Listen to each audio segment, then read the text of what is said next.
Saint کی قائمہ committee برائے خزانہ کے چیئرمین اور پیپلز پارٹی کے سینئر رہنما جناب سینیٹر سلیم مانڈوی والا صاحب۔ مانڈوی والا صاحب بہت شکریہ سر۔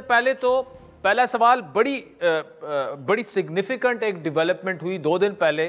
General Faiz Hameed ex D G I S I وہ تحویل میں ہے اس وقت اور کرپشن چارجز الزامات ثابت ہو چکے ہیں، تحقیقات ہو چکی ہیں۔ ریٹائرمنٹ کے بعد انہوں نے جو کچھ کیا آلدو ابھی تک وہ کلیئر نہیں ہے کہ کیا کیا۔ سر کتنی اہم ڈیولپمنٹ ہے اور اس کی امپلیکیشنز کیا ہو سکتی ہیں پاکستانی سیاست پر خصوصاً؟ میں یہ کہہ رہا ہوں کہ دیکھیں he is not the first general who is being court martialled. There are many اور بھی جنرلز ہم نے دیکھے ہیں کورٹ مارشل ہوتے ہوئے، بریگیڈیئرز دیکھے ہیں، کرنلز دیکھے ہیں. تو یہ تو فوج کی اپنی اکاؤنٹیبلٹی کا پروسیس ہے اور وہ ہم ہمیشہ سے دیکھتے آئے ہیں. تو اس میں کوئی سیاسی اینگل اس کا کوئی نہیں ہے.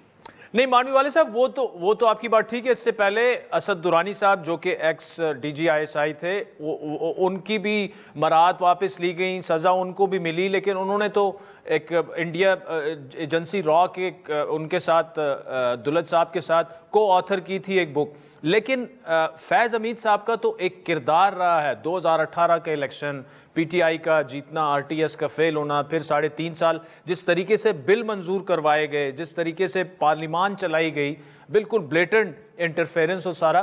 تو اس کانٹیکس میں تو فیض حمید صاحب جو ہیں وہ تھوڑے سے پھر ڈیفرنٹ ہو جاتے ہیں باقی جن لوگوں کو سزائیں ملی ہیں. دیکھیں میں آپ کو ایک بات بتاؤں، یہ ڈیفرنٹ ہونا نہ ہونا بیسکلی یہ ان کی انٹرنل اکاؤنٹیبلٹی ہے کہ کس آفیسر نے لائن کراس کی اور کس آفیسر نے کیا کیا.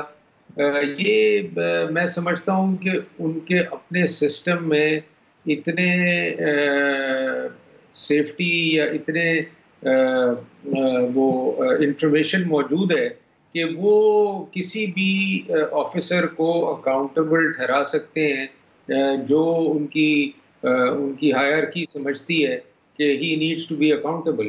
تو میں سمجھتا ہوں کہ یہ ہم پہلی دفعہ نہیں دیکھ رہے. اس کو سیاسی رنگ ضرور دیا جا رہا ہے، مگر جو کچھ ہو رہا ہے یہ میرا نہیں خیال کہ کوئی سیاست کی وجہ سے ہو رہا ہے.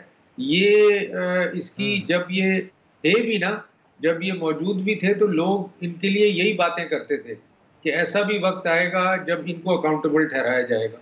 تو جیسے آپ نے درانی صاحب کی بات کی، اور بھی کئی آفیسرز میں نے دیکھے جن کی اکاؤنٹیبلٹی ہوئی اور جب وہ پوزیشن میں ہوتے تھے تو لوگ ان کے لیے ایسی باتیں کرتے تھے.